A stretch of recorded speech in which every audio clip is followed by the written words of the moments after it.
አሃዱ አምላክ በስመ አብ ወወልድ ወመንፈስ ቅዱስ አሃዱ አምላክ። ዝኸበርኩም ዝኸበርክን ቤተሰብ እግዚአብሔር ደቂ ዓዲ ቅዱሳን እግዚአብሔር ዝፈተኩም ንስኹም እውን እተምልኽዎ ንትግዝኡሉን ንርስቱ ዝተመደብኩም ኩላትኩም በብዘለኹምዎ ጸጋን ሰላምን ይብዝሐልኩም። ከመይ ኣምሲኹም? ከመይ ኣለኹም? ከመይ ቀኒኹም? ኣሜን። ኣምላኽ ኣቦታትና እግዚኣብሔር ናብዚ ዕለት እዚ ስለ ዘብፅሐና በብዘለናዮ ኮይንና ክንተኣኻኸብ ስለ ዝፈቐደልና ክብርን ምስጋናን ንቅዱስ ስሙ ይኹን። ኣብዚ ዓለም እዚኣ ጥራሕ ዘይኮነስ ኣብታ እትመፅእ ዓለም እውን ኣብ ልዕሊ ግዝኣትን ስልጣንን ሓይልን ምልክን ሸይሙ ኣብ ልዕሊ ኩሉ ዝፅዋዕ ስም ሃቦ። መልእክቲ ጳውሎስ ናብ ኤፌሶን ሰባት ዝፀሓፎ ምዕራፍ 1 ፍቕዲ 21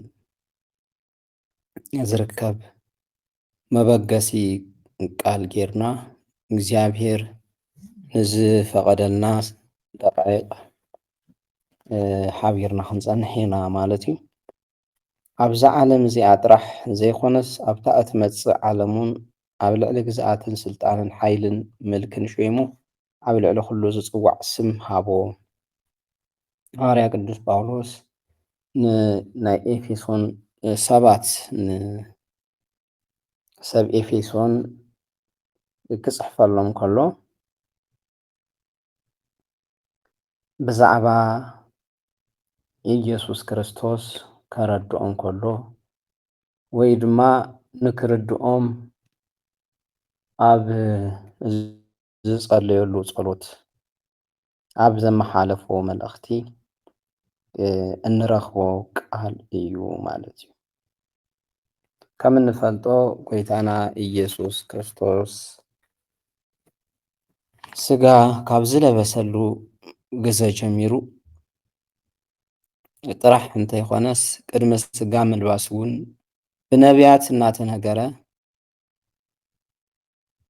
እናተሰበኸ ከም ዝመጽእ ከም ዝወርድ ከም ዝውለድ ከም ዝሓምም ከም ዝሳቐ መልክዑ እስካዕ ምብልሻይ በፂሑ ወይ መንነቱ ክልላህ ኣብ ዘይኽእለሉ ደረጃ ወይ መልክዑ ንሰባት ኣብ ዘይትስሕበሉ ደረጃ በፂሑ ናትና ሕማም ከም ዝሓምም ናትና ስቃይ ከም ዝሳቐ ናትና ሞት ከም ዝመውት ንዓና ህይወት ከም ዝህበና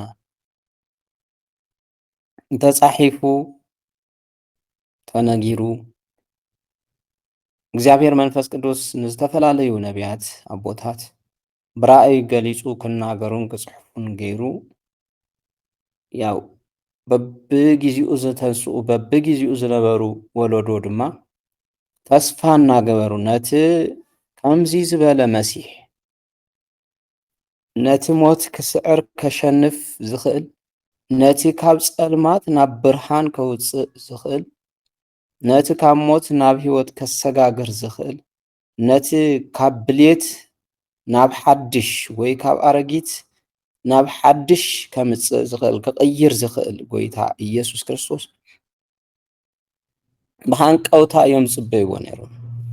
እቲ ምጽባይ ብዝተፈላለየ መልክዑ ክኸውን ይኽእል እዩ። ከከም ርድኢቱ ክኸውን ይኽእል እዩ። ግን ሓደ ኢየሱስ ዝተብሃለ ሽሙ ምስ መንነቱ ወይ ምስ ግብሩ ዝተጣመረ እቲ ሽሙ ንግብሩ ክገልጾ ዝኽእል ኢየሱስ ማለት መድሓኒት ማለት እዩ። መድሓኒትነቱ ድማ ንሓደ ሰብ ንዝተወሰነ ወገን ኣይኮነን። ንኣብነት ተመሳሳሊ ስም ተመሳሳሊ ፍታሕ ዘለዎም ካብ ነቢያት ካብ መሳፍንት ክንረክብ ንኽእል ኢና። ንኣብነት ኢያሱ ክንብል ከለና ኢየሱስ ኢያሱ ተመሳሳሊ እዩ። እግዚአብሔር ያድሕን እዩ መድሓኒት ዝብል ትርጉም ክህልዎ ይኽእል እዩ። እውን ግብሩ እውን ክንርኢ ከለና ኢያሱ ንእስራኤላውያን ዮርዳኖስ ኣሳጊሩ ምድረ ርስቲ ኣእትዩ ነይሩ እዩ። ካብ ከርተ ተድሒንዎም እዩ። ግን መድሓኒትነቱ ንእስራኤላውያን እምበር ንኻልእ ህዝቢ ዝሓውሰ ኣይኮነን። ናይ ኢያሱ ድሕነት ትርጉሙ ምስሙ እኳ ዋላ እንተሓበረ ግን ንእስራኤላውያን ጥራሕ እዩ። ዮርዳኖስ ኣሳጊሩ ምድረ ርስቲ ኣከፋፊሉ ብዝተወሰነ መልክዑ ብሰላም ንዝተወሰኑ ዓመታት ብሰላም ክነብሩ ዝገበረ ኢየሱስ ክርስቶስ ግን ንመላእ ዓለም ሓደ እናሃለወ ግን ንዓለም ንድሕነት ዓለም በይኑ ናይ ማንም ሓገዝ ከየድልዮ ናይ ማንም ምንም ከይተወሰኾ በይኑ መድሓኒት ኮይኑ ከድሕን ዝኽእል መሲሕ ከድሕን ዝኽእል ልኡኽ ከም ዝመጽእ እስራኤላውያን ይጽበዩ ነይሮም እዮም ማለት እዩ። ግዚኡ ኣኺሉ እንትመጽእ ኣመጻጽኡ ብትሕትና ስለ ዝኾነ ዋላ እቶም መጽሓፍቲ ዝጸሓፍዎ ዝተጻሓፉ ኣብ መጽሓፍቲ ዝተነገሩ ከምቲ ንሱ ዝመጾ ከም ዝመጽእ እኳ እንተኾነ ግን እቲ ሰብ ንእስራኤል ሓራ ከውፅእ እንተኾይኑ ብኻልእ ኣመጻጽኣ ክመጽእ እዮም ተጸቢዮምን ዝጽበዩ ነይሮምን። ካብ ቅድስቲ ድንግል ማርያም ስለ ዝተወለደ ኣቦ ከም ዘለዎ ቆፂሮም ዮሴፍ ጸራቢ እቲ ጸራቢ ኣቦኡ ገይሮም ቆፂሮም ክብሪ ንእግዚኣብሔር ይኹን። እንተኾነ ግን ጎይታ ኢየሱስ ክርስቶስ ብዘይካ ዘርኢ ሰብኣይ ከም ዝውለድ እዮም ዝተናገሩቶም መጻሕፍቲ። ንሱ እውን ዝተወለደ ብኸምዚ ኣገባብ እዩ ብዘይካ ዘርኢ ሰብኣይ። ኣብ ምድሪ ኣቦ ዝበሃል የብሉ ናይ ስጋ ኣቦ የብሉን ኣብ ሰማይ እውን እኖ የብሉን። ንቀዳማይ ልደቱ እኖ የብሉን ዳሕራይ ልደቱ ድማ ኣቦ የብሉን። ብቀዳማይ ልደቱ ወዲ ኣብ ንብሎ ብዳሕራይ ልደቱ ድማ ወዲ ማርያም ንብሎ። እንተኾነ ግን እስራኤላውያን ኣብኡ ኣብቲ ከባቢኦም ስለ ዝተወለደ በቲ ናታቶም ዘርኢ ስለ ዝመፀ ኒዕቆሞ ኣቃሊሎምዎ ምቕባል ድማ ስኢኖምዎ ንርኢ። ክቕበልዎ ኣይከኣሉን። ብርሃን ኮይኑ መፅዩስ ነቲ ብርሃን ግን ኣይተቐበልዎን፣ ነቲ ብርሃን ግን ኣይሰዓብዎን። ሂወት ኮይኑ መፅዩስ ንሳቶም ዝሓረይዎ ሕርያ ሞት እዩ ነይሩ። ንሳቶም ዝሓረይዎ ሕርያ ጸልማት እዩ ነይሩ። ንሳቶም ዝሓረይዎ ሕርያ ካልእ እዩ ነይሩ።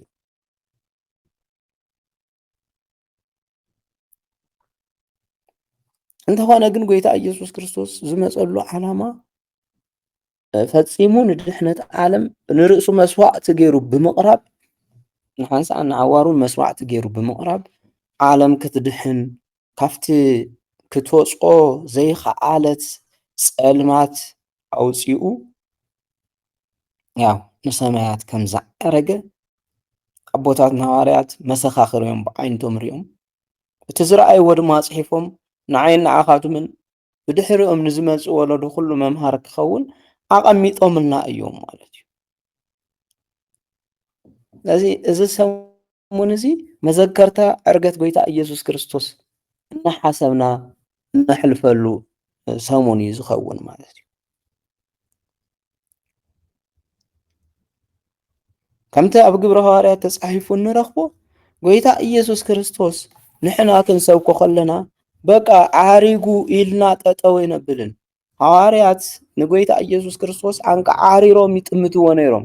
ካብኣቶም እናረሓቐ ክኸይድ ከሎ ደመና ምስ ተቐበለቶ ክሳዶም ኣቕኒዖም ይጥምቱ ነይሮም። መላእኽቲ እንታይ እዮም ዝበሉ? ንምንታይ ኢኹም አንቱም ሰብ ገሊላ ንምንታይ ኢኹም ኣብዚ ከምዚ ኮይንኩም ብከምዚ ኣገባብ ኣብዚ ንምንታይ ትገብሩ ኣለኹም? እቲ ዝዓረገ እኮ ከምቲ ዝረአኹሞ ክመጽእ እዩ። ከምቲ ዝረአኹሞ ክመጽእ እዩ።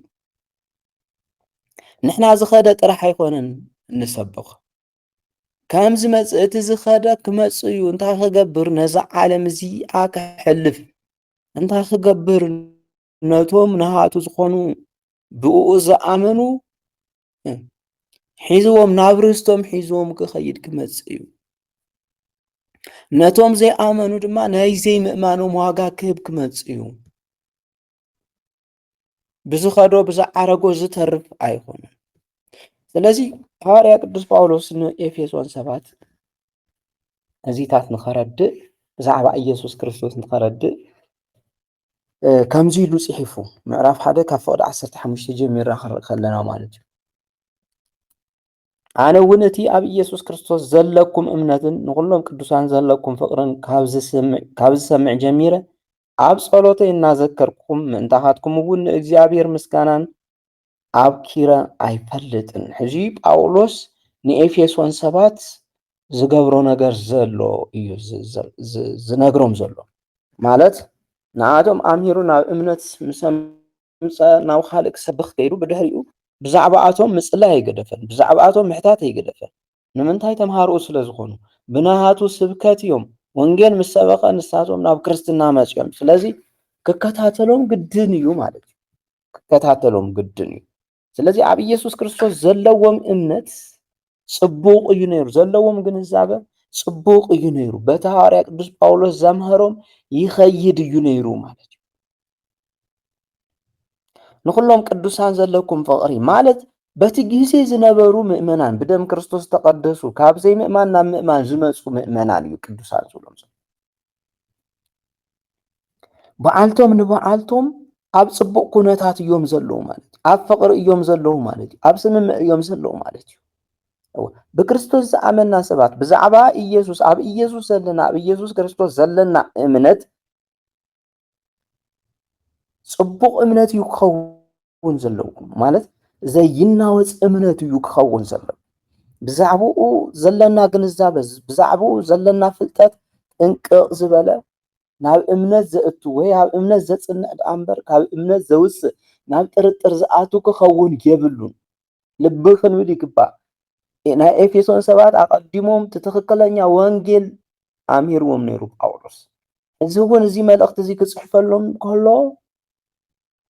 እቲ ኣብ ኢየሱስ ክርስቶስ ዘለዎም እምነት ጽቡቕ ከም ዝኾነ ንንበዓልቶም ዘለውሉ ኩነታት እውን ኣብ ፍቕሪ ከም ዘለዉ ሰሚዑ ኣሎ። ካብ ዝሰምዕ ጀሚሩ እንታይ እዩ ኣብ ጸሎተይ እናዘከርኩም ምእንታኻትኩም ንእግዚኣብሔር ምስጋና ኣብኪረ ኣይፈልጥን። ካብዚ ዝዓበየ ነገር ስለዘየለ ማለት እዩ። ሓደ ሃናጺ ዝሃንጾ ህንፃ ብጽቡቕ ኩነታት ሃኒጹ ክውድእ ከሎ ይሕጎስ እዩ። እቲ ዝሃነጾ ህንፃ ሰብ ክነብር ከሎ ብዝበለፀ ይሕጎስ እዩ። ሐዋርያት እውን ብክንደይ ድኻም ወንጌል ሰቢኾም ዘእመንዎም ምእመናን ኣብ እምነቶም ጽቡቕ ምህላዎም ንንሕድሕዶም እናተፋቐሩ ይኸዱ ምህላዎም እንተሰሚዖም ካብዚ ንላዕሊ ሓጎስ ስለ ዘየለ ምሕጓሶምን ንእግዚኣብሔር ድማ ብዛዕባ ኣቶም ከምዚ ስለ ዝገበረ ወይ ከምዚ ምህላዎም ስለ ዝፈለጡ ንእግዚኣብሔር ከመስግንዎ ግድን እዩ ማለት እዩ። ግድን እዩ። ስለዚ ሐዋርያ ቅዱስ ጳውሎስ ኣብ ኢየሱስ ክርስቶስ ዘለዎም ነገር በቲ ዘምሃሮም እምበር ካብኡ ፈንተት ከም ዘይበሉን ነንሕድሕዶም ከዓ ኣብ ፍቕሪ ከም ዘለዉ ምስ ፈለጠ ምእንታኣቶም ናብ እግዚአብሔር ምጽላይን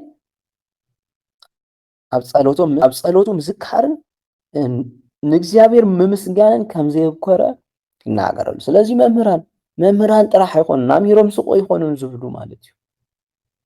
ክብሉ እውን የብሎምን ነቶም ዘምሃርዎም ነቶም ዘእመንዎም ነቶም ዝገሰጽዎም ምእመናን ኣብ ጸሎቶም ክዝክርዎም ድሃዮም ክሓቱ ኣብ ምንታይ ኩነታት ኣለዉ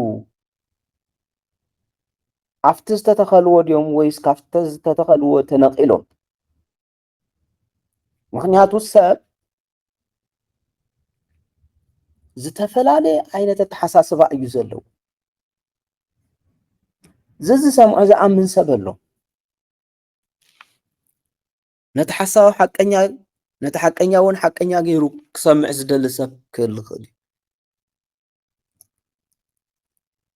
ስለዚ መምህራን ንምእመናን በብግዚኡ በብእዋኑ ክከታተልዎም ዘለውሉ ኩነታት ክዕዘቡ ከጽንዑ ክሓቱ እንተዘይኽኢሎም ያው ምእመናን ብዘለውዎ ክተርፉ ይኽእሉ፣ ብስሑት ኣስተምህሮ ክወሓጡ ይኽእሉ፣ ካብቲ ዝተተኸልዎ ወይ ካብቲ ዝተሰረትዎ ክወፁ ይኽእሉ።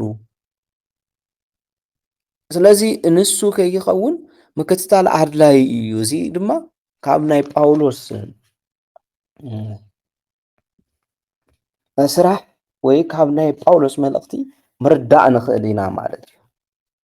ነቲ ኣቦ ክብሪ ኣምላኽ ጎይታና ኢየሱስ ክርስቶስ ንዕኡ ብዝበለፀ ምእንቲ ክትፈልጥዎ መንፈስ ጥበብን መንፈስ ምግላፅን ምእንቲ ክህበኩም ኣዒንቲ ልብኹም በሪሁ ናይቲ ዝፀውዐኩም ተስፋ እንታይ ከም ዝኾነ ምእንቲ ክትፈልጡ እቲ ንቅዱሳን ዘተስፎም ክብሪ ርስቲ ክንደየናይ ብዙሕ ከም ዝኾነ ምእንቲ ክተስተውዕሉ ንጥብር ኣለኹ እጽሊ ኣለኹ። ንዑ ብዝበለፀ ምእንቲ ክትፈልጥዎ ነመ ነቲ ኣቦ ክብሪ ኣምላኽ ጎይታና ኢየሱስ ክርስቶስ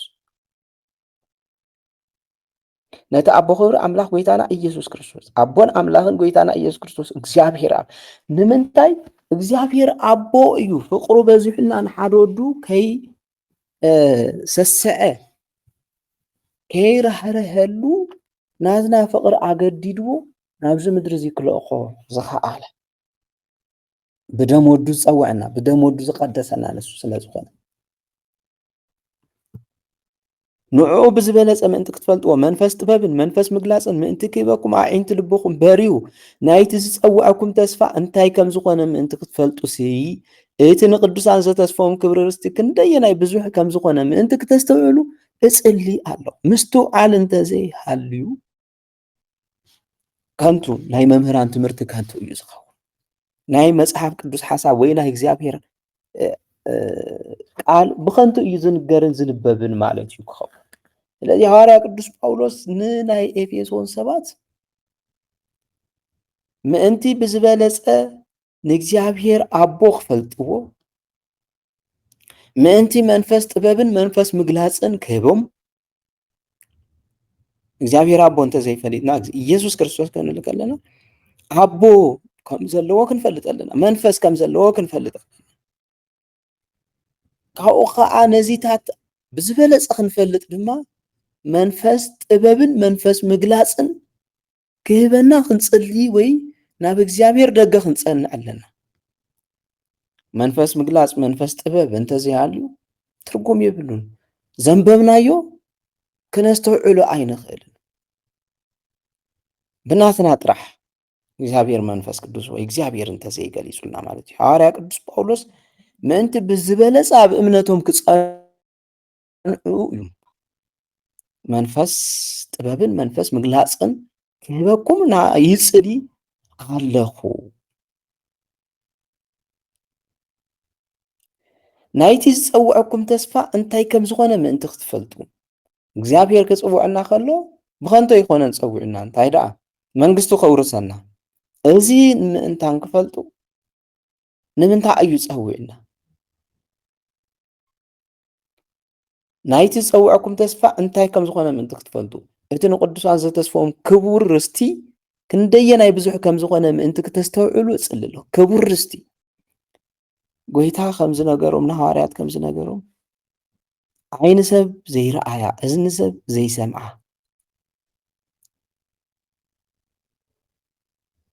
ብልቢ ሰብ ዘይተሓሰበት እያ እታ ርስቲ ተባሂላ ንቅዱሳን ዘተስፎም ክብርቲ ዝኾነት ርስቲ ክቡር ዝኾነ ርስቲ ከምዚ ሰብ ንሰብ ከውርሶ ዝኽእል ዘይኾነስ ካብ ህሊና ደቂ ሰባት ህሊና ወዲ ሰብ መርሚሩስ ከምዚ እዩ ክብሎ ዘይኽእል ማለት እዩ። ክገልጾ ዘይኽእል ተናጊሩ ክውዶ ዘይኽእል ከም ዝኾነ ምእንታን ክፈልጡ ዝፈልጡሉ ጥበብ ክህቦም ምስትውዓል ክህቦም ምእንቲ ክተስተውዕሉ እጽሊ ኣለኹ። ናይ መምህራን ጸሎት ናይ ሰበኽቲ ጸሎት ናይ ኣቦታት ጸሎት ምእመናን ንምእመናን ዝጽልይዎ ጸሎት ማለት ሓደ ብሓደ እንትንተሓጋገዞ ጸሎት ኣገዳሲ እዩ። ቀሊል ኣይኮነን። እቲ ሓቢርና ንጽልዮ ከም ዘሎ ኮይኑ ሓደ ምእንቲ ሓደ ወይ ክጽሊ ከሎ ክንጽሊ ከለና ክንተሓሳሰብ ከለና ቀሊል ነገር ኣይኮነን። እግዚአብሔር ምስትውዓል ምእንቲ ክህበና ይገብር እዩ። እግዚአብሔር ጥበብ ክህበና መንፈስ ምግላፅ ክህበና ይሕግዝ እዩ። ኣዒንቲ ልብና ክበርህ ይገብር እዩ። ኣዒንቲ ልብና እንተበሪሁ ናይቲ ዝፀውዐና ተስፋ እንታይ ከም ዝኾነ ክንፈልጥ ንኽእል ኢና።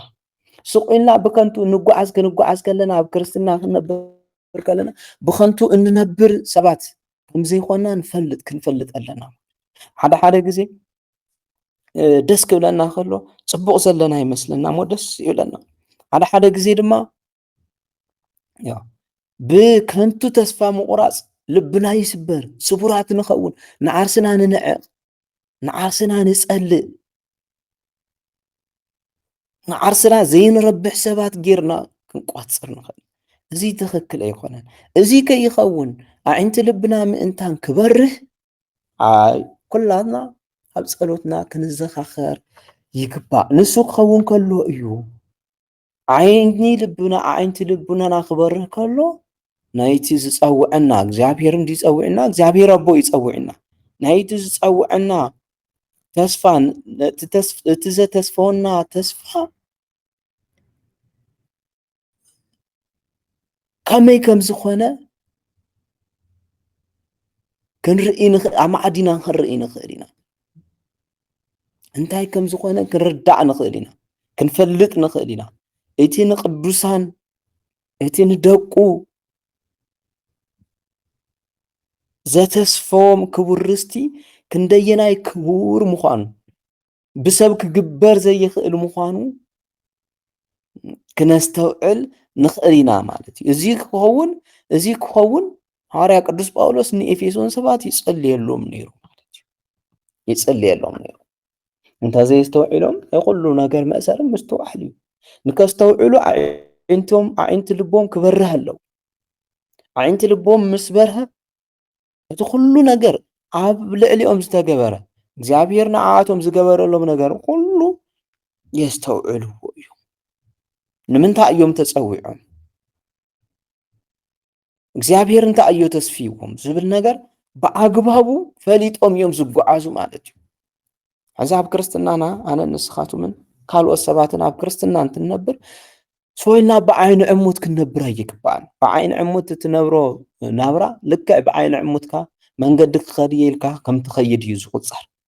ምናልባት ዓይንኻ ዓሚትካ ክትኸይድ ከለኻ ናብ ገደል ክትኣቱ ትኽእል፣ ዕንቅፋት ወቂዕካስ ክትወድቕ ትኽእል፣ ናብ ዕሾኽ ክትኣቱ ትኽእል፣ ምስ መንደቕ ክትጋጨ ትኽእል፣ ምስ ሰብ ከምኡ ክትላተም ትኽእል። ንባዕልኻ ኣብ ሓደጋ ኢኻ ተውድቕ ማለት እዩ። ኣብ ክርስትና እውን ብዓይኒ ዕሙተይ ምጓዓዝ ኣቦይ ዘፅንሐለይ እነይ ዘፅንሐትኒ ወለደይ ዘውረሱኒ ብምባል እትጓዓዞ ጉዕዞ ትክክል ኣይኮነን። ልብና ኣዒንቲ ልብና ኣይበርሀን ማለት እዩ። ነቲ ንኣምኖ ክንፈልጦ ግድን እዩ። ነዚ ክኸውን ድማ ዓይኒ ልቡናና ክበርህ ኣለዎ። ዓይኒ ልቡናና ክበርህ ድማ ናብ እግዚኣብሔር ክንፅሊ ኣለና። ሓደ ምእንቲ ሓደ ኣብ ፀሎት ክንተሓሳሰብ ኣለና። መምህራን ምእንታና ክፅልዩ ይግባእ። ኣብ ቤተ ክርስቲያን ዘለዉ መምህራን፣ ኣብ ቤተ ክርስቲያን ዘለዉ ኣገልገልቲ እንተኾነ ግን ንሳቶም እውን ብዓይኒ ዕሙተይ ዝጓዓዙ ክኾኑ ይብሎም። ጎይታ ኢየሱስ ክርስቶስ ኣብ ማቴዎስ 23 እንታይ እዩ ዝበለ? ወይ ንስኻትም ኣይተኣትዩ ወይ ነቶም ዝኣትዩ ተእትይዎም ኢሉ ነቶም ናይ ኣይሁድ ካህናት ዝነበሩ መምህራን ኢና ባሃልቲ ዝነበሩ ሰባት ኣብ ዝገሰፀሉ ትምህርቱ እንረኽቦ ኢና ማለት እዩ። እዚ ማለት ወይ ነቲ ቃል ኣምላኽ ብደንቢ ተረዲኦም በቲ እግዚኣብሔር ክፅሓፍ ዝገበረሉ ዓላማ ተረዲኦም ንባዓልቶም ይኣትዎም፣ ወይ እቲ ቦታ ይለቃቅዎን። ነቶም ተረዲእዎም ከኣትዩ ዝደልዩ ሰባት ድማ ክእትይዎም ይኽኣሉ። ብሰንኪ ናታቶም ዘይምፍላጥ፣ ብሰንኪ ናታቶም ዘይምርዳእ፣ ብሰንኪ ናታቶም ዓይነ ልቡና ምፅልማት ነቶም ምእመናን እውን ይኽልክልዎም ማለት እዩ። በቲ ትክክለኛ በር ንኸይኣትዩ እንታይ ይገብርዎም? ይኽልክልዎም፣ ዕንቅፋት ይኾንዎም። ስለዚ እቲ ብዓይኒ ዕሙት ዝጓዓዝ መምህር፣ ካህን፣ ናይ ቤተ ክርስቲያን ኣገልጋሉ ንምእመን ዓይነ ልቡንኡ ክበርህ ክጽልይ ይኽእልን ንባዕሉ ኣይበርሀሉን ንባዕሉ ምንም ዝፈልጦ ነገር የለን። ስለዚ ሐዋርያ ቅዱስ ጳውሎስ እቲ ክርስትና ኣብ ክርስትና ዝነብሩ ናይ ኤፌሶን ሰባት ብኸምቶ ይኾኑ ዝነብሩ ኣብ ኢየሱስ ክርስቶስ ዘለዎም እምነት ጽቡቕ ኣሎ፣ ንስንሳቶም እውን ጽቡቕ ይፋቐሩ ኣለዉ። ስለዚ እዚ ናበይ እትይዎ ንጳውሎስ ናብ ጸሎት እትይዎ ካብዚ ንላዕሊ ምእንታን ክፈልጡ ካብዚ ንላዕሊ እግዚኣብሔር ንዓኣቶም እንታይ እዩ ሓሲቡሎም ነቲ ከምዚ ሰናይ ነገር ዝሓሰበሎም ነቲ ሰማያዊ ዝኾነ ዘይሓልፍ ዝኾነ ብሰብ ክርከብ ዘይኽእል ርስቲ ክወርሱ ዝዓቀዶም እግዚአብሔር ኣብሊጾም ምእንቲ ክፈልጥዎ ናብ እግዚአብሔር ምጽላይ ይገድፍ። ሰማያዊ ዝኾነ ምስጢር ንኸይፈልጡ ንኸይርድኡ ዝኸልከሎም ነገር ድማ ክበርህሎም ወይ ከዓ ነቲ ዓይነ ልቦንኦም ከብርሃሎም እሞ ንምንታይ እዩ ፀውዕና ዝብል ነገር ኣብ ቅድሚኦም ግልፂ ኮይኑ ክረአዮም ሐዋርያ ቅዱስ ጳውሎስ ይጽውዕ። እግዚአብሔር ንቅዱሳን ንምንታይ እዩ መዲብዎም ንቅዱሳን ዘተስፈዎም ክቡር ርስቲ እንታይ እዩ ዝብል ነገር ክፈልጡ ምእንታን ሐዋርያ ቅዱስ ጳውሎስ ይጸልየሎም ኣሎ ማለት እዩ። ይጸልየሎም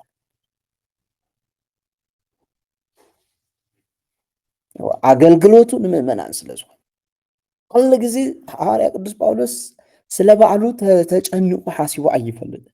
ስለ ኣብያተ ክርስቲያናት ማለት ስለ ምእመናን በብኸባቢኡ ስለ ዘለዉ ምእንቲ ዘለዉ ምእመናን እዩ ዝጭነቕ። ኣብ እምነቶም ክጸንዑ ዘይገብሮ ነገር የለን። 14 መልእኽትታት ጽሒፉ ካብቲ ስብከት ብተወሳኺ ማለት እዩ። ስለዚ ንቅዱሳን ዘተስፎም ክቡር ርስቲ ክንደየናይ ዝኸበረ ክንደየናይ ዓብዪ ነገር ምዃኑ ምእንታን ከተስተውዕሉ ስጽሊ ኣለኹ። ኣባና ኣብና ኣምን ከዓ እቲ ክግመት ዘይከኣል ዕቤት ሓይሉ እንታይ ከም ዝኾነ ምእንቲ ክትፈልጡ እጽሊ ኣለኹ። ኣባና ኣብ እንኣምን እሲ ክግመት ዘይኽእል ዕቤት ሓይሊ እግዚአብሔር ኣሎ። እንታይ ከም ዝኾነ ምእንቲ ክትፈልጡ ግን እጽሊ ኣለኹ። ምእንቲ ከስተውዕሉ ምእንቲ ብደንቢ ክፈልጡ ኣብ እንኣምን ሰባት ዕቤት ሓይሊ መን ኣሎ? ዕቤት ሓይሊ እግዚአብሔር ኣሎ። እዚ ነገር እዚ ከዓ ብሰባት ክግመትን ክፍለጥን ዘይኽእል እዩ። ግን ኣመንቲ ኣብ ልዕሊኦም ዘሎ ሓይሊ እግዚአብሔር ኣብ ልዕሊኦም ዘሎ ነቶም ናይ ጸልማት ዓለም መራሕቲ ዝኾኑ ገዛእቲ ዝኾኑ ሓይልታት ክንቃወመሉ ንኽእል ሓይሊ ምሳና ከም ዘሎ ክንፈልጥ ኣለና። እቲ ሓይሊ ንሱ መን እዩ ካበይ መፅኡ ዝብል ነገር ምእንታን ክትፈልጡ ይጽሊ ኣለኹ። ክርስቲያን ኮይና ፈተና ክመፀና ከሎ ነቲ ፈተና ክንሓልፎ ከለና ብሓይልና ይኮንና ንሓልፎ። ከመይ ጌርና ብሓይልና ክንሓልፎ ንኽእል? ካበይ ዝመጽእ ሓይሊ? ሐዋርያ ቅዱስ ጳውሎስ ኣብ ሮሜ መልእኽቲ ምዕራፍ 8 እግዚአብሔር ምሳና እንተልዩስ ማንም ክቃወመና ዝኽእል የለን እዩ ዝብል። እዚ ማለት እቶም ናይ ጸልማት ዓለም ገዛእቲ ዝኾኑ ንዓና ክቃወሙና ንዓና ክኽእሉና ንዓና ከሸንፉና ኣይኽእሉን። ንምንታይ? ኣባና ሓይሊ ኣሎ። ናይ መን ሓይሊ? ናይ እግዚአብሔር ሓይሊ ኣሎ። ብኡ ድማ ንኩሉ ክነሸንፍ ንኽእል ኢና። ነዚ ዕቤት ሓይሊ እዚ ነዚ ዓብዪ ሓይሊ እዚ ንኽፈልጡ ሐዋርያ ቅዱስ ጳውሎስ ይጽልሉ። ምክንያቱ እንተዘይፈሊጦሞ ክዕበዩ ይኽእሉ። ፈተና ክሓልፉ ከለዉ ብናታቶም ሓይሊ ዝሓለፍዎ እዩ ክመስሉ፣ ብናታቶም ክእለት ዝሓለፍዎ እዩ ክመስሉ ኣሎ እኮ ኣብዚ ሕዚ ዝኾነ ነገር ክሓልፍ ከሎ ሰብ ዝኾነ ነገር ክሰርሕ ከሎ ሰብ ሻላ ከምዚ ገይረ እኮ እየ ከምዚ ሓሊፈ እምበር እዩ ሻላ እግዚአብሔር ይብል።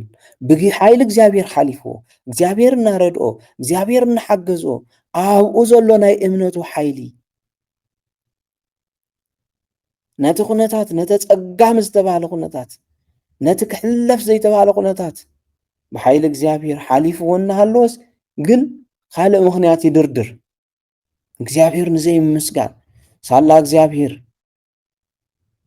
ከም ስለ ዝገበረለይ እግዚኣብሔር ከም ዝሰርሐለይ ሓሊፈዮ ክንዲ ምባል ግን እዚ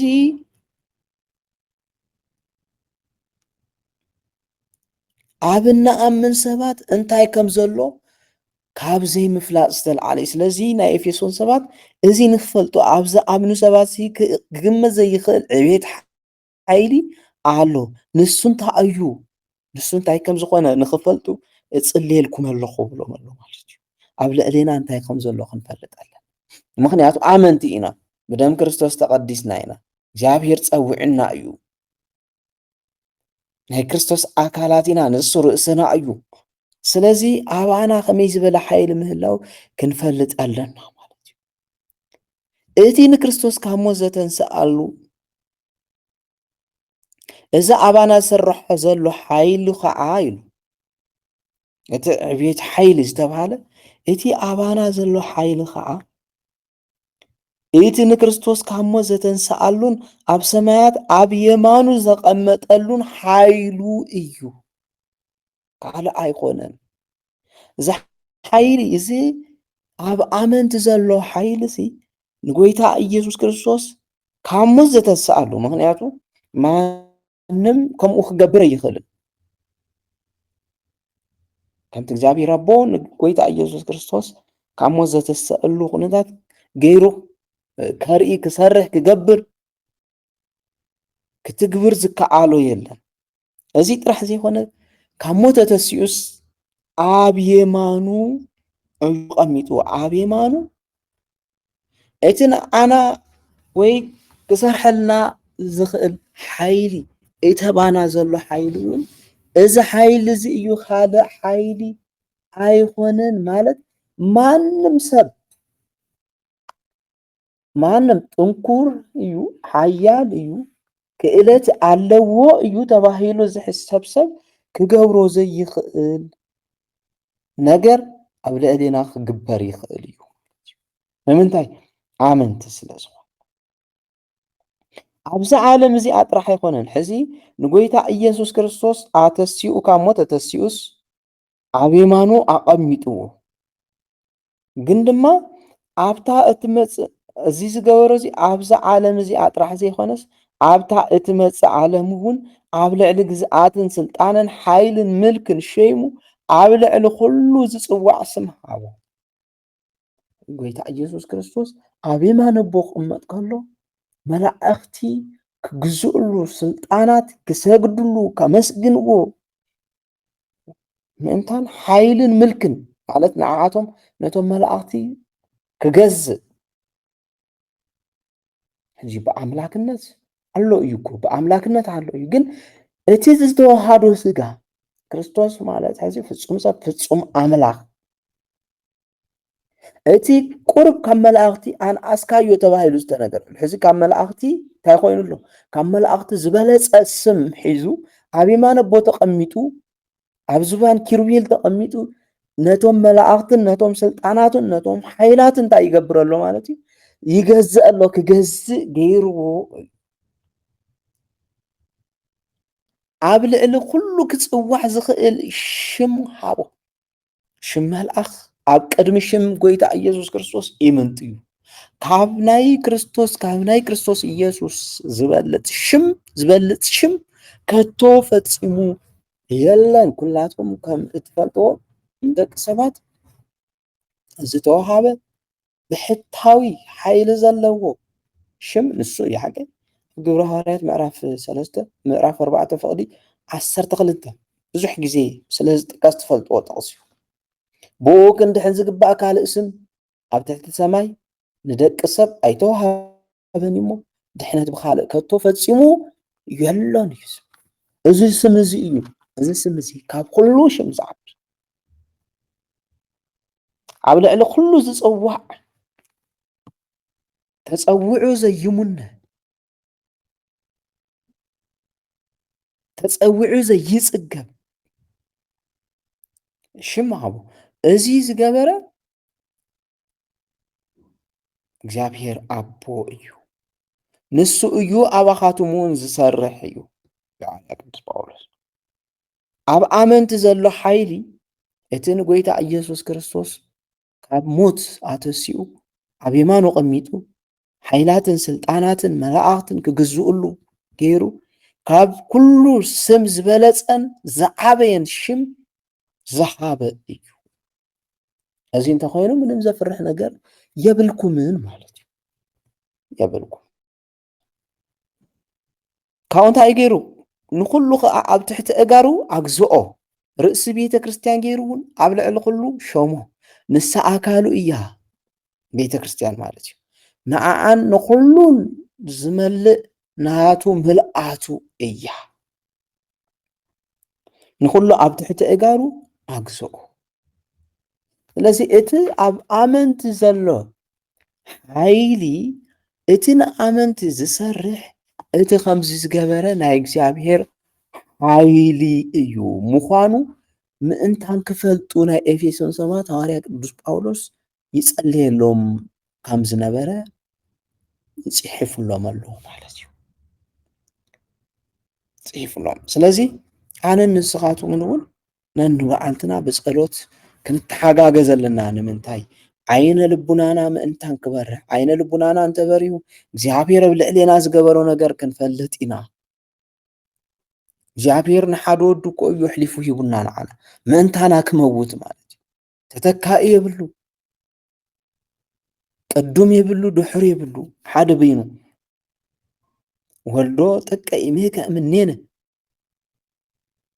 ካባና ኣብሊፁስ ንወዱ ኣይራርሕን። እዚ ክንፈልጥ ካብኡ ንቅዱሳን ንምእመናን ንምንታይ እዩ ፀዊዕዎም እግዚኣብሔር ዝብል ነገር እውን ክነስተውዕል ምእንታን ብጸሎት ክንተሓጋገዝ ይግባአና። እቲ ንቅዱሳን ዝተስፎም ተስፋ እቲ ዝሃቦም ተስፋ ክንደየናይ ዝዓዘዘን ክንደየናይ ዓብይ ምዃኑን ብምፍላጥ ኣብ እምነትና ፀኒዕና ክንነብር በቲ ብሕታዊ ዝኾነ መንገዲ ክንከይድ ምእንታን ዓይነ ልቡናና ክበርህን ክነስተውዕልን ይግባእ እዩ። ኩሉ ግዜ ድማ ምስትውዓሉ ካባና ከይፍለ ኩሉ ግዜ ጸሎት ናብ እግዚኣብሔር ደገ ክንጸንዕ ይግባእ። እቲ ኣብ ኣመንቲ ዘሎ ሓይሊ ክሰርሕ ዝኽእል ሓይሊ እግዚኣብሔር ሓይሊ ናይ እግዚኣብሔር ሓይሊ ምዃኑ ክንግንዘብ ይግባእ ማለት እዩ። ስለዚ ጎይታ ኢየሱስ ክርስቶስ ካብ ሞታት ምስ ተስአ ናትና ድሕነት ፍጹም ምዃኑ ተረጋገፀ። እዚ ጥራሕ ዘይኮነስ 40 መዓልቲ መንግስቲ እግዚኣብሔር እናምሃሮም ንሃዋርያት በቲ ዝደለዮ ግዜ እናተገለጸ ማለት እዩ። ከምቲ ቅድሚ ትንሳኤ ወይ ቅድሚ ሞት ዝነበረ ዘይኮነስ በቲ ንሱ ዝደልዮ ኣብቲ ንሱ ዝደልዮ ግዜን ቦታን እናተገለጸ ንሃዋርያት መንግስቲ እግዚኣብሔር እናሰበኸ ን40 መዓልትታት ምስ ፀንሐ ብክብሪ ናብ ሰማያት ክዓርግ ክኢሉ እዩ። እዚ ዝገበረ ከዓ እግዚኣብሔር ኣቦ እዩ። ኣብ የማኑ ተቐሚጡ ስልጣናትን መላእኽትን ሓይላትን ክገዝእን ክመልኽን ስልጣን ሃቡ። ከምቲ ኣብ ወንጌል ማቴዎስ ምዕራፍ 28 ኩሉ ስልጣን ሰማይን ምድርን ተወሃበኒ ከም ዝበለኹ ንኩሉ ድማ ኣግዝኦ ካብ ኩሉ ዝበለፀ ካብ ኩሉ ዝዓበየ ሽም ብምሃብ ንኩሉ ኣብ ትሕቲ እጋሩ ኣግዝአሉ ኣምለኾ። ነዚ ከምዚ ዝበለ ጎይታ ወትሩ እናዘከርናዮን እናልዓልናዮን እናመስገናዮን እናምለኽናዮን ክንነብር ኣምላኽና እግዚኣብሔር ቅዱስ ፈቃዱ ይኹነና። ወስብሐት ለእግዚአብሔር።